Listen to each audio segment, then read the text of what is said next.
Okay, now that we have done our 4 setup rows, we have learned most of the pattern for this diagonal shawl. The next thing we need to do is make it diagonal, and we're going to do that with decreases and increases.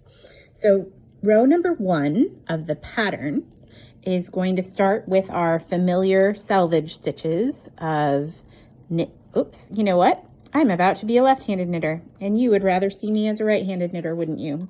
So let me do that. Switch hands. All right, let me try that again. So we're going to knit 1, slip 1 with yarn in front, and knit 1 for our 3 selvage stitches. Slide that marker over. And now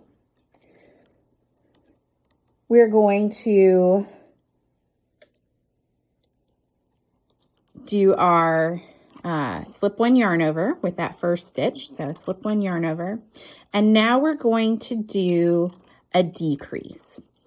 And this is actually a double decrease. And I don't exactly know how you would pronounce this, but it's a brioche slip, slip, slip knit is what we're going to do. So remember that in brioche, the knit and the stitch and its shawl go together. So we're going to slip them together as if they're one stitch. And then knit-wise, that is. And then we're going to knit that next purl stitch knit-wise as well. And then we're going to do a brioche knit with that third stitch. So that was knitting the stitch together with its shawl. And then we're going to pass those slip stitches over top of this.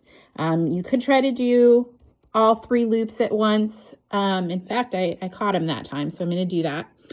So that's that 1 purl stitch that we slipped and the 1 knit stitch with its shawl. So there's 3 loops there that we are passing over top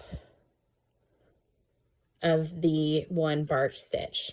And so that's our brioche slip slip knit. It is a double decrease, and that's how we're going to start our pattern row. So you got your selvage stitches, knit 1, slip 1 yarn in front, knit 1, and then your slip 1 yarn over.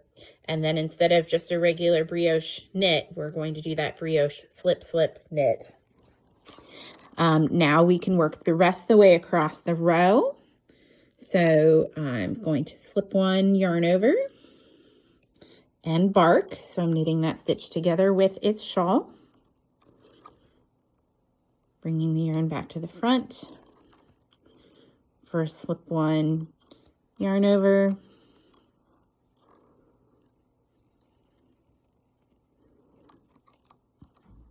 And then a bark. Slip 1 yarn over. Bark.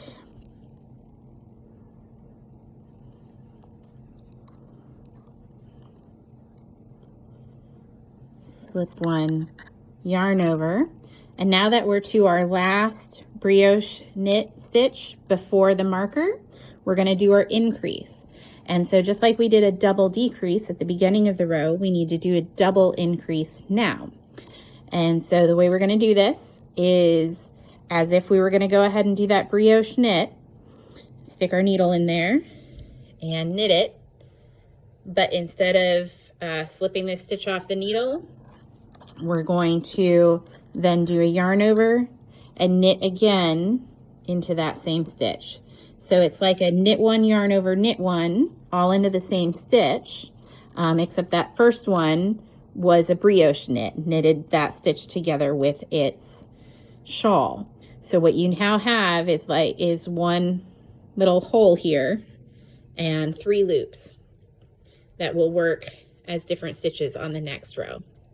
So then I will slip my marker and I'll do my 3 selvage stitches, which at the end of the row are slip 1 with yarn in front, knit 1, and slip one with the yarn in front. Now for our return row,